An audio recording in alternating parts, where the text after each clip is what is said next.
हाँ तो बेटा इस क्वेश्चन में क्या बोला हुआ है कि ब्लॉक ए और सी जो है वो रेस्ट से मूव करना स्टार्ट करते हैं और दोनों ही राइट साइड में मूव कर रहे हैं। ए की भी बेटा एक्सेलरेशन तुम्हें दे रखी है, ए की एक्सेलरेशन कितनी दे रखी है 4t, है ना। ए की एक्सेलरेशन टाइम का फंक्शन है 4t, और बी की एक्सेलरेशन बेटा कितनी दे रखी है, बी की एक्सेलरेशन रखी है 2। उसने बताया find the time when block B again comes to at rest. उसने बोला ब्लॉक बी कब रेस्ट पे आएगा, है ना। अब कभी भी ये कंस्ट्रेंट वाले क्वेश्चन होते हैं ना बेटा, उसमें जो पुली का कंस्ट्रेंट होता है पहले तो हमें ये पता होना चाहिए कि जैसे मान लो ये अपने पास एक पुली है ना, ये उसका कोई ब्लॉक ए है, ये उसका कोई दूसरा ब्लॉक बी है, ठीक है। और पुली को जो है वो हम मूव कर रहे हैं, ठीक है।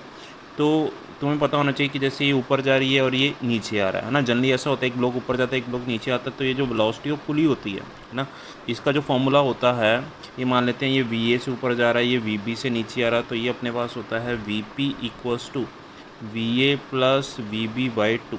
ये होता है बेटा इसका formula, V A plus V B by two. अगर ये दोनों सेम डायरेक्शन, अगर मान लो कोई ऐसी कंडीशन बन जाती है दोनों सेम डायरेक्शन में जा रहे होते जैसा इस क्वेश्चन में बोला गया, तो वो प्लस की जगह बेटा माइनस आ जाता है ना। एक्सेलरेशन का भी यही रिलेशन आता है। अब तुम ध्यान से देखो कि इसमें सबसे पहले तो हमें जो वी लिखना है ना, वी मतलब ब्लॉक की या पुली की, ब्लॉक बी की या पुली की एक्सेलरेशन जो लिखनी है। अब देखो ए और सी जो है बेटा, ए और सी ये दोनों सेम डायरेक्शन में जा रहे हैं ना, तो इनकी वेलोसिटी को मैं माइनस में लिखूंगा। तो इसका मतलब मैं इसको लिख रहा हूँ कि फॉर दिस क्वेश्चन, है ना, for this question velocity of block B equals to velocity of A minus velocity of C divide by 2।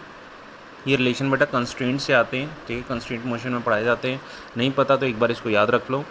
अब मुझे बता तुम्हें ए और सी की वेलोसिटी चाहिए, जबकि तुम्हें तो उसका एक्सेलरेशन पता है, ठीक है। तो ए का बेटा एक्सेलरेशन कितना है 4t, अगर एक्सेलरेशन पता है तो वेलोसिटी पता कर लेंगे, है ना। तो ये जो मैं इंटीग्रेशन ऐसा लिख रहा हूँ dv, ठीक है, इंटीग्रेशन a इंटू dt हो जाता है ना। तो इसको सॉल्व करेंगे तो 4t²/2 यानी ये बनेगा 2t², ठीक है। ये अपने पास बनेगी a की बेटा वेलोसिटी का फंक्शन, ठीक है।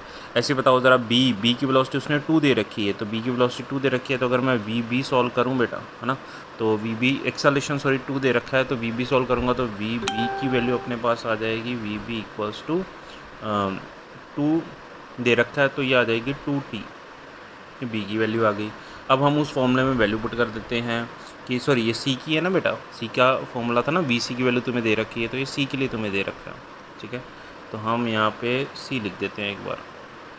वी बी तो बेटा पता करना है ना, तो बताओ वी बी की वैल्यू अब आएगी 2t² minus 2t divided by 2, यानी हमने वी ए पता किया, वी सी पता किया, वैल्यू पुट कर दी। अब वी बी की वैल्यू अपने को क्या करनी है बेटा 0, तो इसको 0 रख दिया। तो अब ज़रा मुझे बताओ इसको सॉल्व करेंगे तो यहाँ पे क्या बनेगा, 2t तो बेटा बाहर आ जाएगा, अंदर अपने पास ना, अंदर अपने पास क्या बचेगा t-1 इक्वल्स टू 0। तो टाइम का आंसर बेटा क्या आ रहा है 1 सेकेंड। 1 सेकेंड पे ब्लॉक फिर से किस में आ जाएगा, रेस्ट पे।